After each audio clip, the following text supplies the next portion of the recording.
Okay, let's go ahead and get started then, so we've got time. Yesterday we looked at this formula, P of t equals P naught times e to the kt. I should probably label what each of those things are, but P of t, that's our population at some time, so that's a future population. P naught is initial population.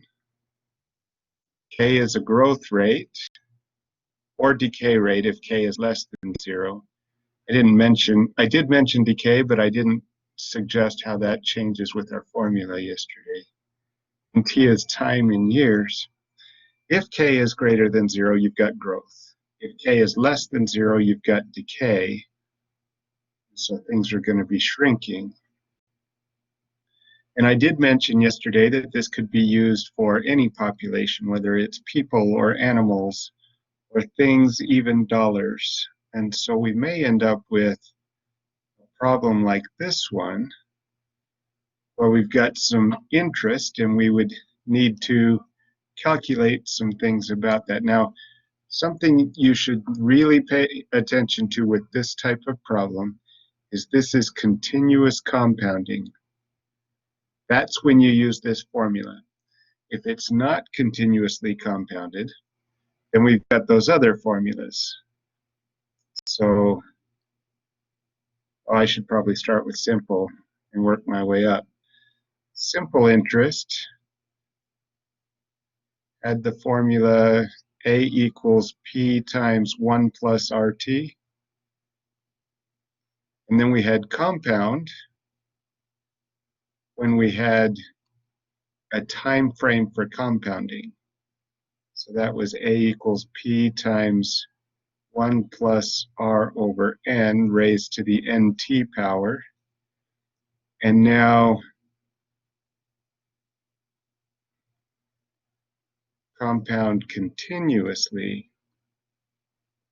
This one word right here changes it so that it would be A equals PE to the RT, which you can see is the same thing as this formula up here. Only we replaced P of T with A, and instead of K, it's R. But really, it's the exact same formula. So if you've got continuous compounding like we do in this problem, then we can use this exponential growth function. So they give us some data here. 2,000 is invested, so that's how much was put in at the start, so that'll be P naught. At some interest rate K, compounded continuously, so we get to use this formula, and grows to this amount, so that's what it becomes. That would be our P of T, or A if we're using this formula down here. And 5 years would be our time. And so now the first question, what is the interest rate? We're solving for K. So to do that, we just plug in everything we know. 2504.65, that's the A, or the P of T, equals P naught, which was 2,000, times E to the K. We don't know what that is, but T is 5. And so we're solving at this point for K. We would divide both sides by 2,000 to isolate that exponential. So those will cancel here.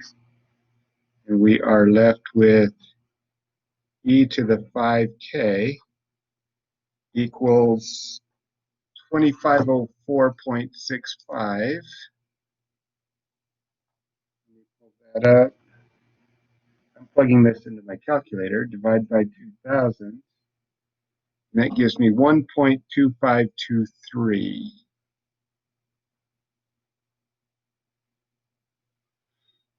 Now I need to solve for the variable that's up here in the exponent. And so I could just take the natural log of both sides. Natural log of 1.2523. You know what? Let me write this in here. I'm just taking the natural log of both sides. And the natural log of e to a power is just that power. And then to solve for k, we would divide by 5. And k would be the natural log of 1.2523 divided by 5. And I get 0.045, which is 4.5%. So now we know the interest rate. We just plugged in everything we knew into the formula, and we knew the formula because we were told it was compounded continuously, and then we solved for the variable. And then it's pretty much algebra. Let's see, the exponential growth function would be this p of t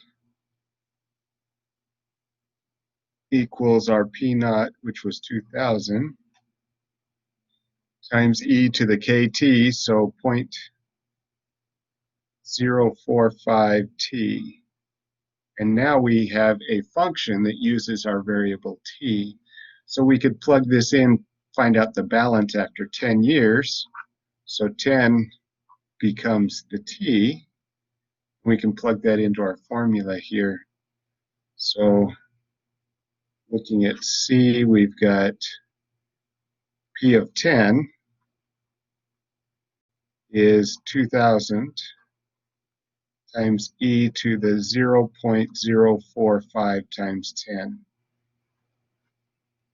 We can just plug that into our calculator.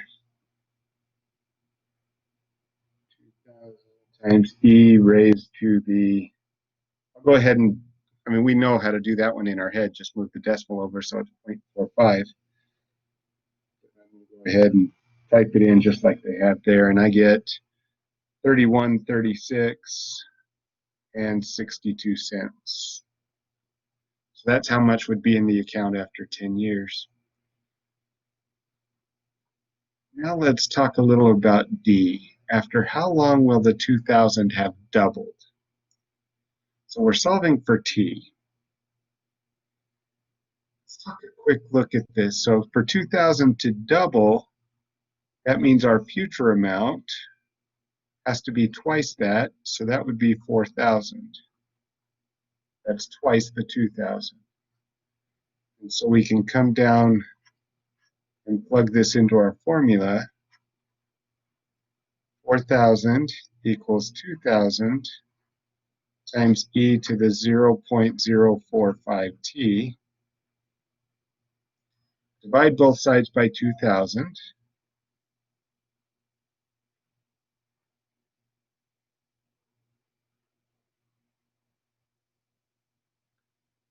Now I can take the natural log of both sides.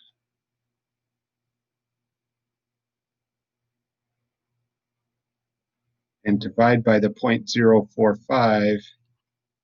And t would be natural log of 2 over 0.045.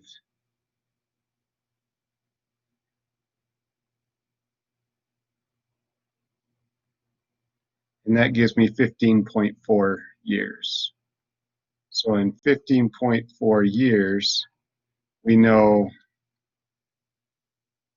that the amount will have doubled.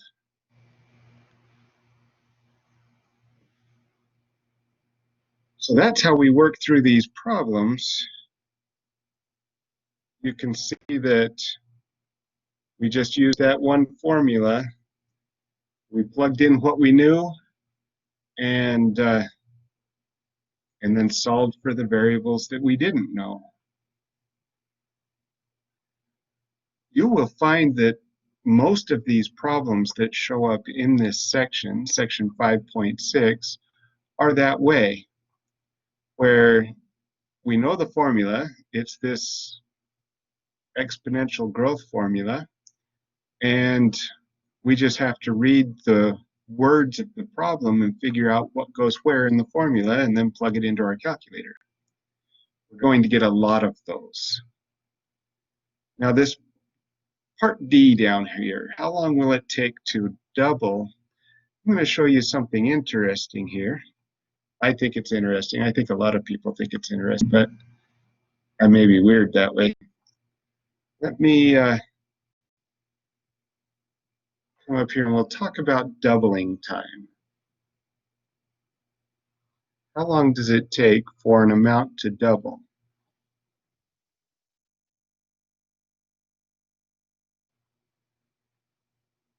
So for doubling time, we know that P of t will equal twice the initial amount. That's just doubling something, you multiply it by 2. So if we replace P of t in our formula over here with 2 times P naught equals P naught times e to the kt, we would, solving for t, because it's doubling time we're interested in, we would divide by P naught, because we want to isolate that exponential.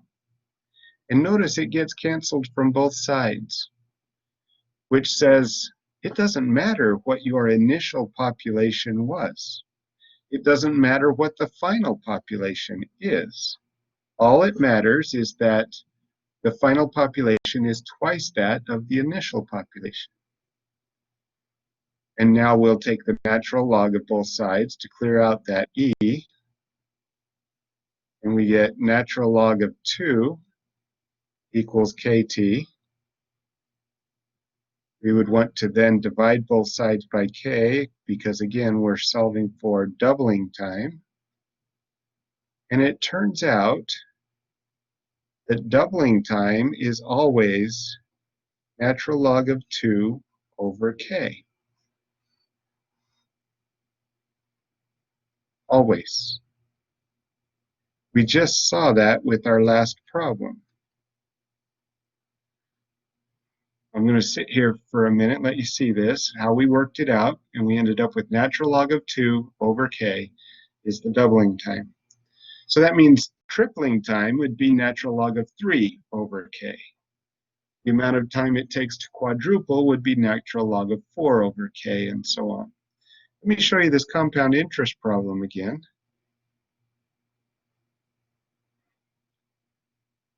Look at our doubling time down here, this bit.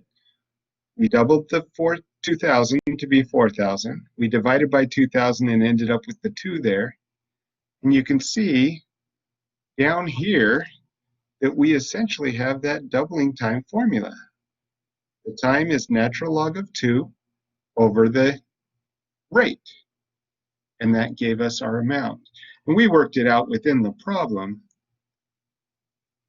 But that just goes to show that what we were talking about here fits. The doubling time will always be natural log of 2 over k. So if you're searching for the rate of a population that has doubled, you know the amount of time, we could just plug in the amount of time and solve for k, and it would give us the rate at which it grows. Now let me see if I can blow your minds a little bit. Maybe that's mean, but I kind of like how this works out. Halving time. How long does it take to cut a population in half? And so P of t will be P naught over 2. So let's go ahead and replace that.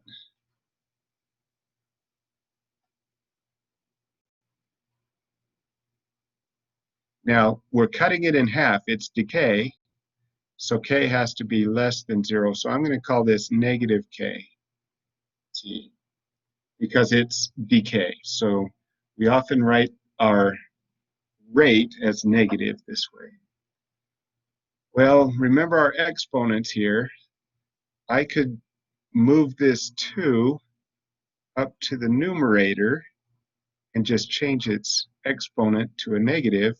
So I have P naught 2 to the negative 1. Those are just the laws of exponents, equals P naught e to the negative kt divide by p naught, and so those will cancel. Take the natural log of both sides, and I get natural log of 2 to the negative 1 equals negative kt. The natural log of e to the negative kt is that. I've got power rule says I can bring this out in front and basically just make that negative. Divide both sides by a negative 1. And I've got natural log of 2 equals kt. Well, that's what we had right there. Divide by k, natural log of 2 over k equals t. So our halving time formula is exactly the same as the doubling time formula because of the signs. It takes care of itself. That becomes really useful. If you're just asked, how long does it take for a population to double?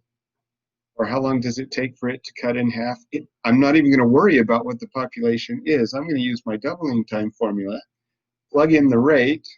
So natural log of 2 divided by the rate, there's my doubling time. It's that fast. I don't have to do that, though. I could do like we did here. Go ahead and double the population, the initial population, divide it out, and get to the same place I was before. So if I only want to memorize this formula, I'm covered. I really am. Because I can put in the double population on the left side of the equation, just like we did with that compound interest equation, and it'll work out just fine. But if I'm willing to memorize another formula, I would recommend memorizing this one so that you can speed up the work. It will become very useful for you. As a matter of fact, let's do one that would use something like that. And that's this problem. So this is about carbon dating. Not carbon dating hydrogen, but dating items that we find. It turns out that carbon-14 is a radioactive isotope that exists around us everywhere. We're breathing and eating it in regularly. And we exhale it, we expel it from our bodies as well. It keeps the amount of carbon-14 within our bodies the exact same as that around us in our environments. That's the way it works. When you die, you stop eating. We're assuming that, I just lost the word. It was a funny joke too. Oh well, we're ogres, not ogres. What do you call those guys that walk around with brains? Why can't I remember it? Zombies. There's the word. That zombies don't exist. That once we're dead, we stop eating, we stop breathing, and now the amount of carbon-14 in our bodies, since it's radioactive, is going to start to deteriorate. It will disappear. And it turns out that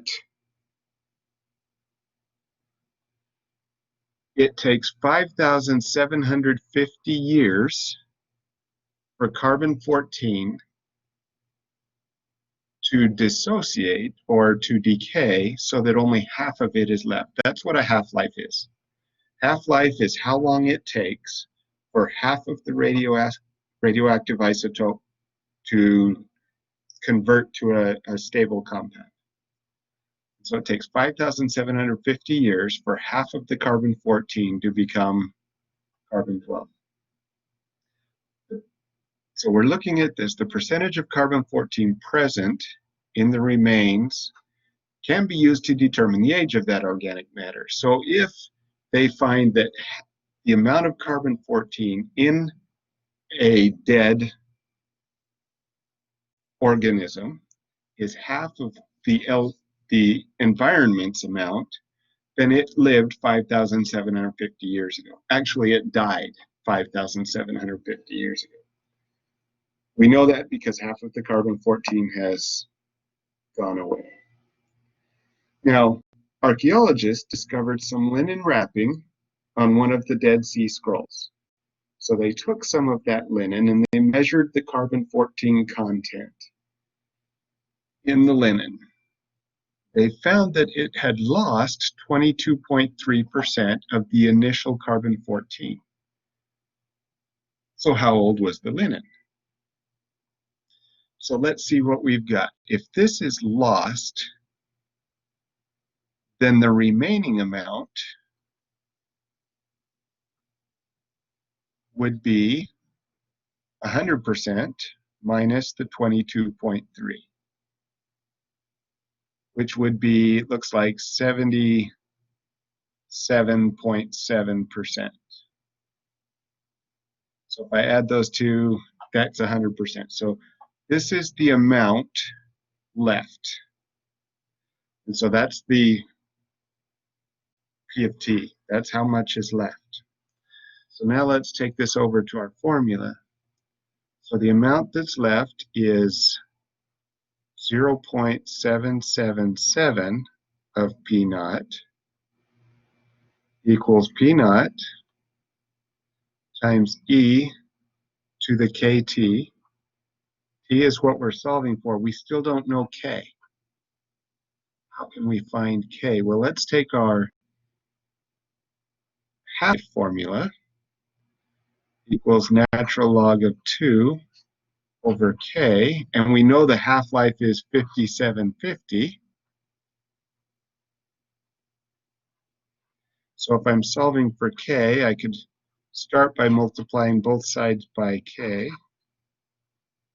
and I get K natural log of 2 equals 5750K. And let's see, I need to solve for K, right?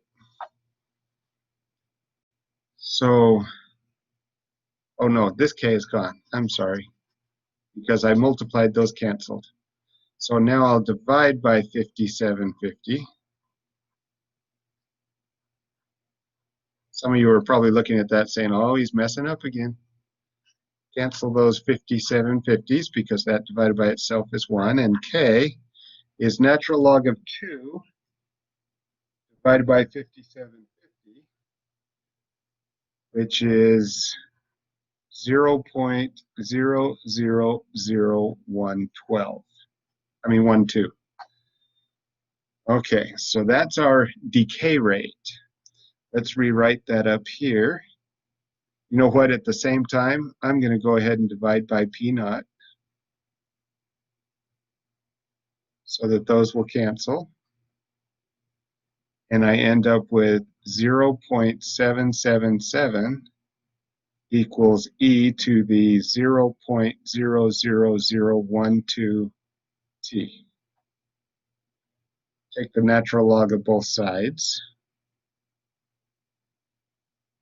And I get the natural log of 0.777, that's terrible 7, equals 0.00012 t. Divide by that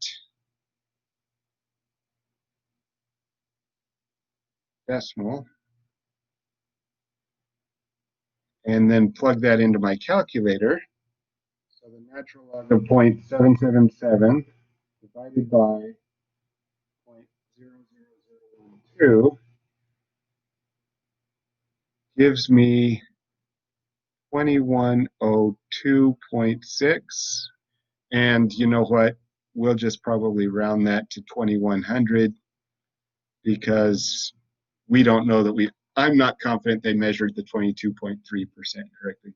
Now, this is going to actually come out negative in my calculator.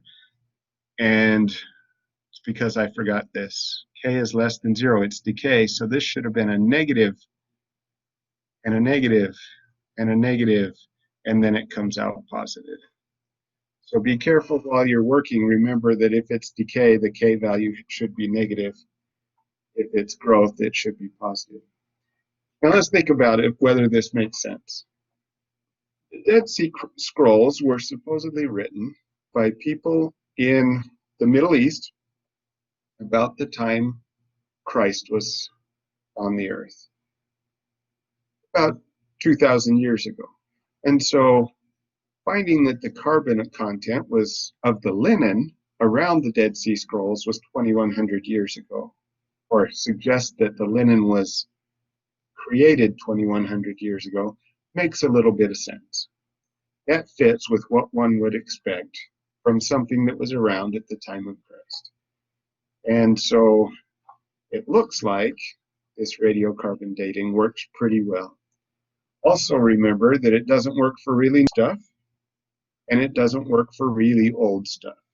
There's a window where it works really well, but there will come a point, if it's really, really old, where you can't measure the carbon-14 that's present because it has deteriorated too much to measure, or it's so young that you can't measure what it has lost. Because while it does start to decay fairly quickly, it takes 5,700 years for even half of it to go. So within 10 years, you wouldn't see a large drop in the carbon-14. So just a little science thrown in there. But if you do get something within that window, you can measure it. As long as you can measure the carbon-14 content of the material, you can use this. Notice that it also has to be something that was alive.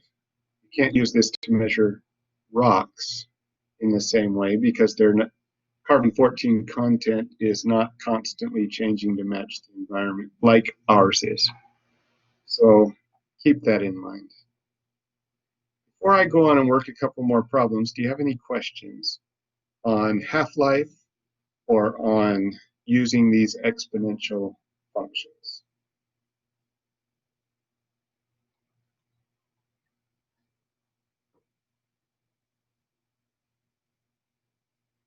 Okay, I know you guys are really good at raising your hand and reaching out when you have questions, but I like to stop every now and again just to check.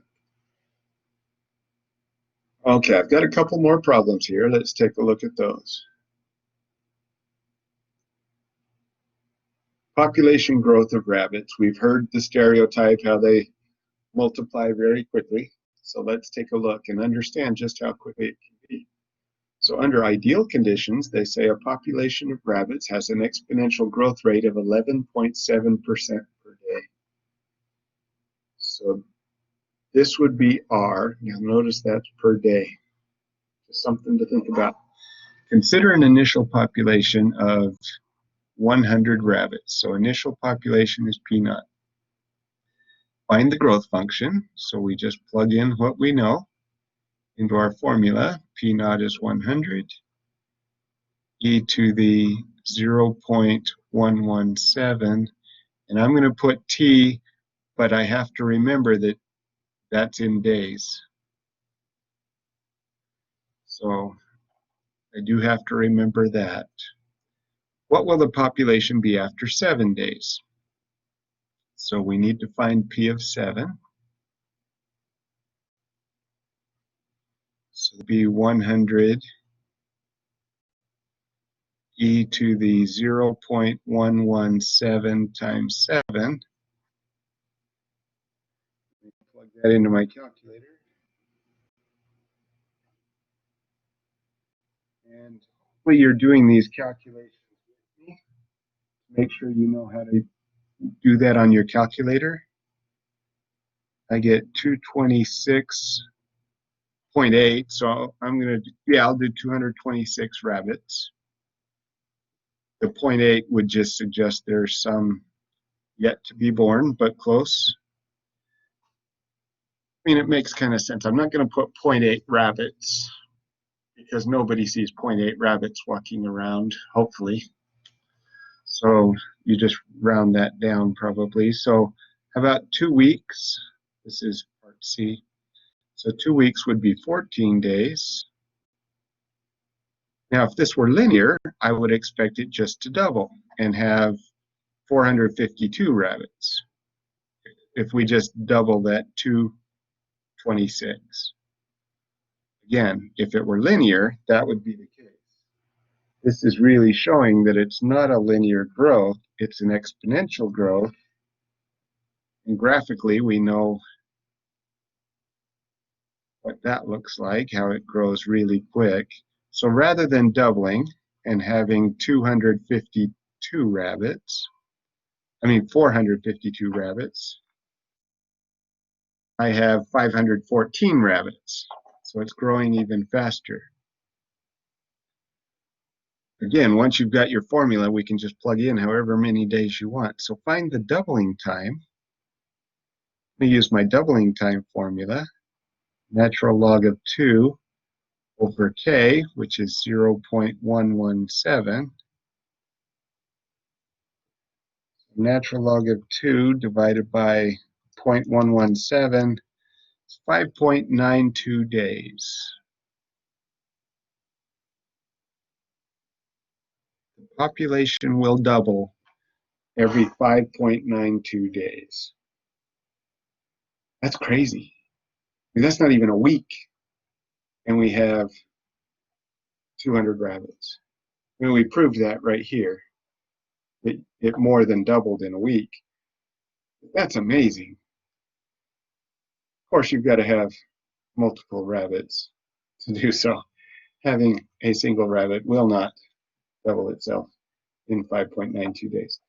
But if you've got a warren, a decent sized population, then you would expect this. And this is also under ideal situations. We know the world isn't ideal. We know that not all populations of rabbits will truly grow at this rate. But if they are in ideal conditions, this is what's going to happen. And that's why in some areas they're not, especially with a lot of farmers, they're not too worried about opening up for rabbit hunting to help keep these rabbits out of their farms so that they can make a living and so that we can have something to eat, or our cattle have something to eat, and so on.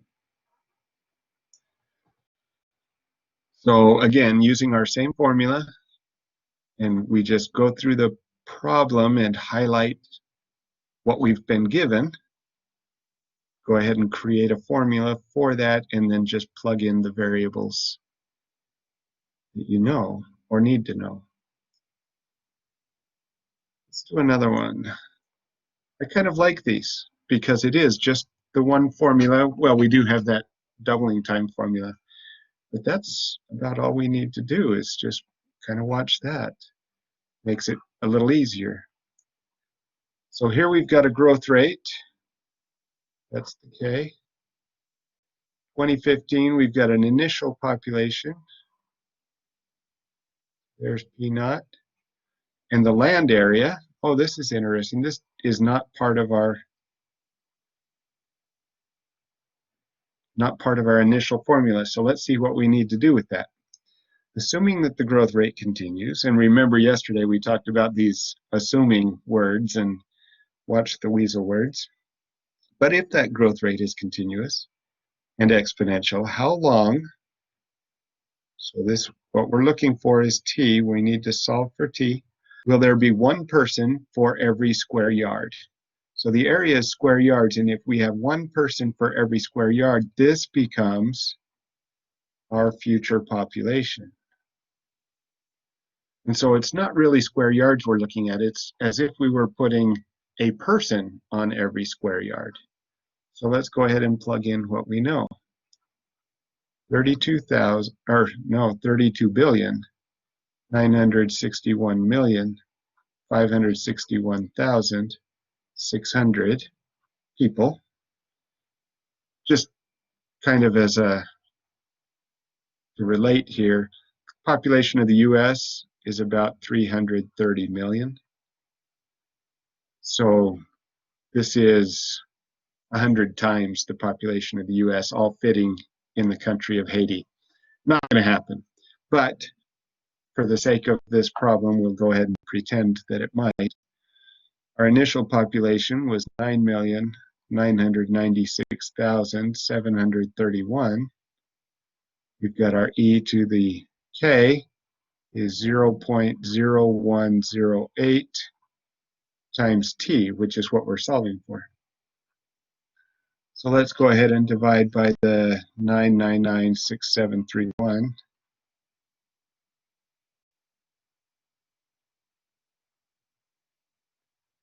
So we've got our exponential here. Now we've got e to the 0.0108t. And I just thought of something else. Notice how I put a 0 in front of the decimal? It really highlights that there's a decimal there. If I write the decimal too small, I can still remember that there is one because I have that leading 0. It really helps me read my writing.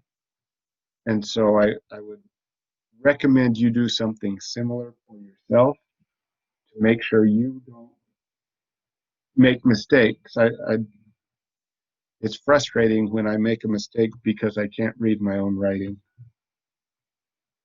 So I did the division here on the left, and I came up with 3297.234.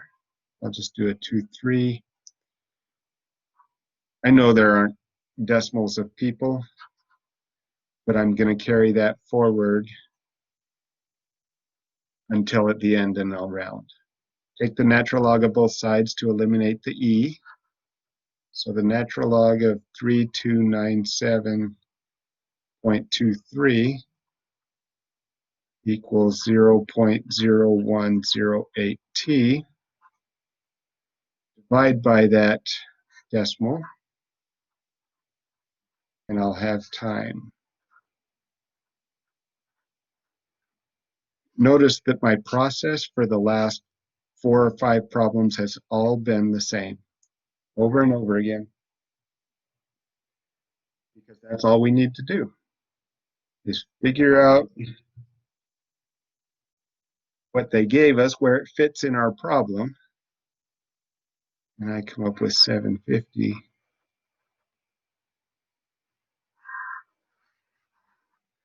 Figure out what they gave us in regards to the problem, and then plug it in and solve for the missing variable. And I came up with 750 years.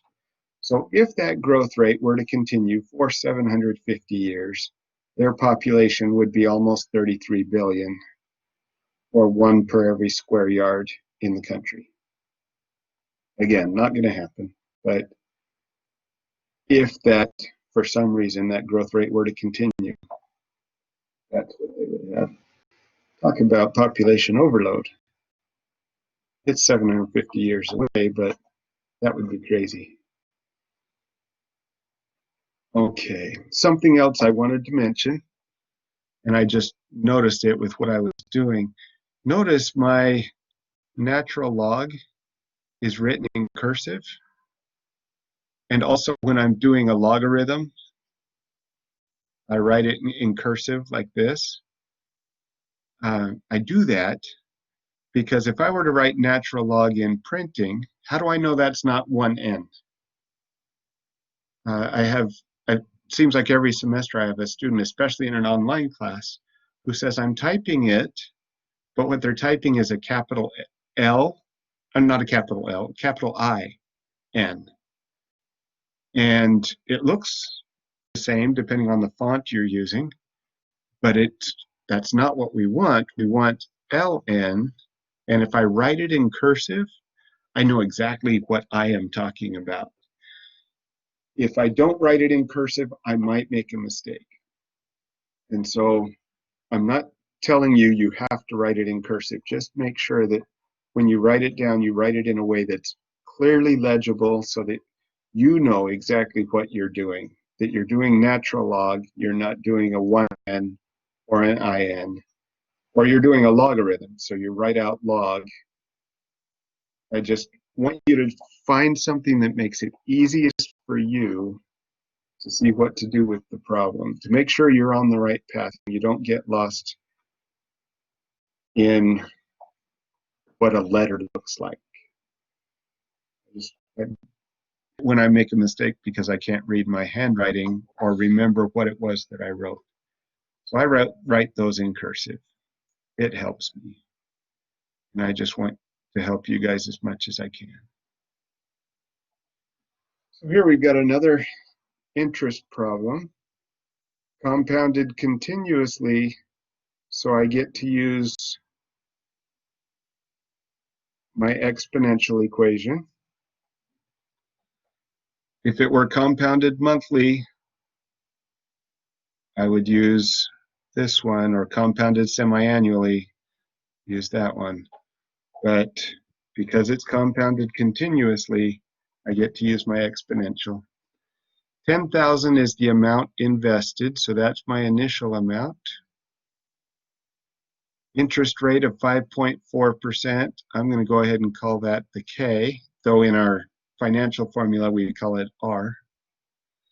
So find the exponential function.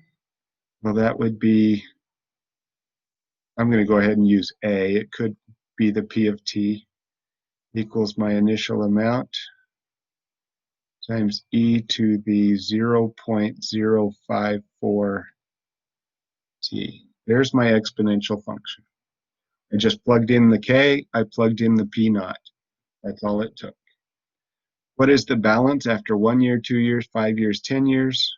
What is the doubling time? I can quick do that one because I know that t equals natural log of 2 over k. So natural log of 2 over 0.054. That one's an easy one to calculate because we know that formula. It's 12.8 in this case, 12.8 years. That's my doubling time. So that suggests to me that this 10 years, the 1 year, the 2 year, the 5 years, all of those are less than the 12.8. So I'd better not get more than twice the 10,000 when I'm calculating those. It's just a nice double check there. So let's find P of 1. All we have to do is plug 1 in for T.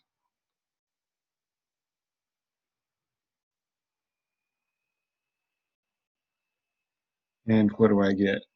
10,000 times e to the 0.054 is 10,554.85. I'm going to assume they're willing to round up to the nearest cent. Some banks might not be, but let's just make that assumption. P of 2 just means I plug 2 in for T.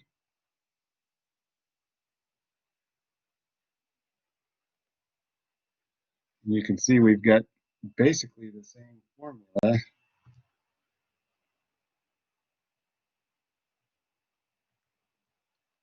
Now I've got 11, 140, and 48. And we've got P of 5. I've got a calculator that will let me just pull up the formula and change the 2 to a 5. Makes it a little easier.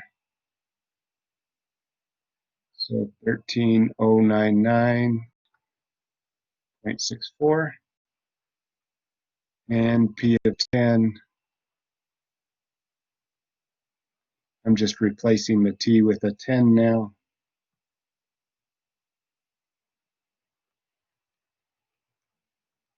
And I get 17,160.07. So you can see it's not twice what we started with. We didn't expect it to be, which is good. It backs up what our expectations were. But that helps us know that we're on the right path. Same formula over and over again. We've got our exponential growth and decay. That's a terrible highlight. Exponential growth and decay and double time or halving time. Those are the same formula as we saw. We just use those over and over again with all of these problems in section 5.6.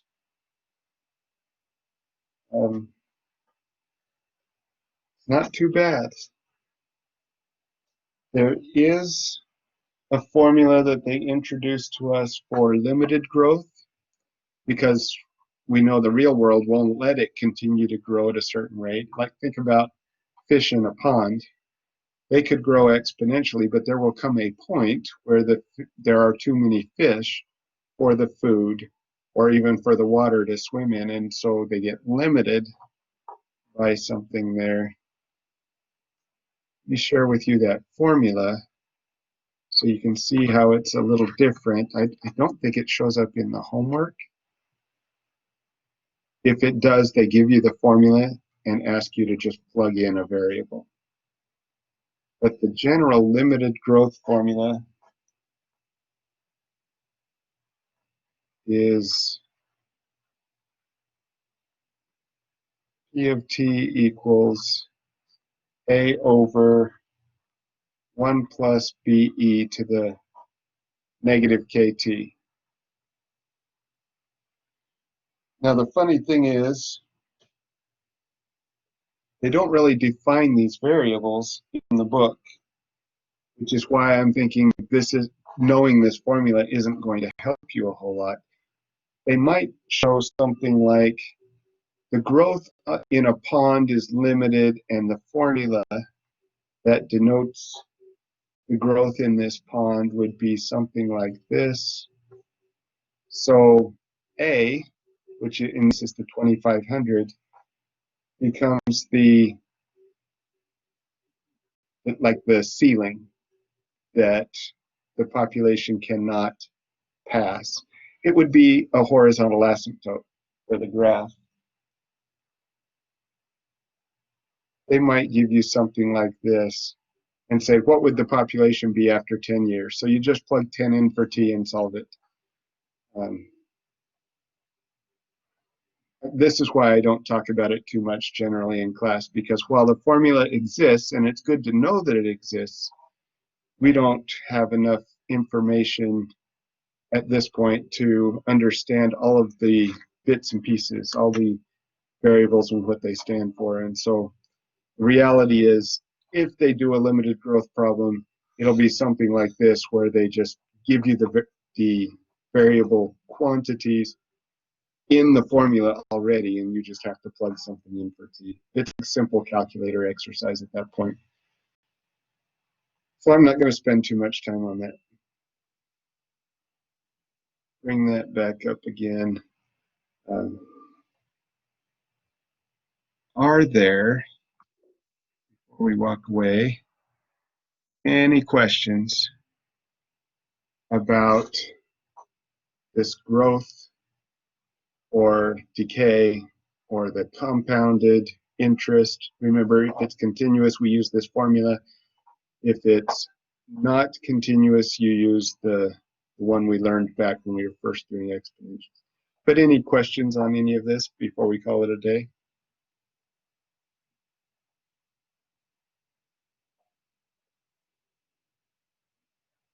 All right. Your test should be available to you right now. And it is available until Friday at midnight. It is only over chapter 5. I don't remember how many problems are on it. I didn't even check. But it is due Friday midnight. Make sure you do the homework and quizzes for chapter 5 before you attempt it. You get one attempt for 90 minutes. You can use a note sheet on it if you'd like. Hopefully, you all do wonderfully. I would love that. The class is doing really well this semester. It's pretty nice. So keep that up. I think there's only one person who's not passing right now. I can't remember. And I don't share specific grades, but we're doing actually rather well in class. It's exciting to see. All right. Well, have a good day. Good luck on the exam. We will start and do chapter 9. We'll start chapter 9 tomorrow.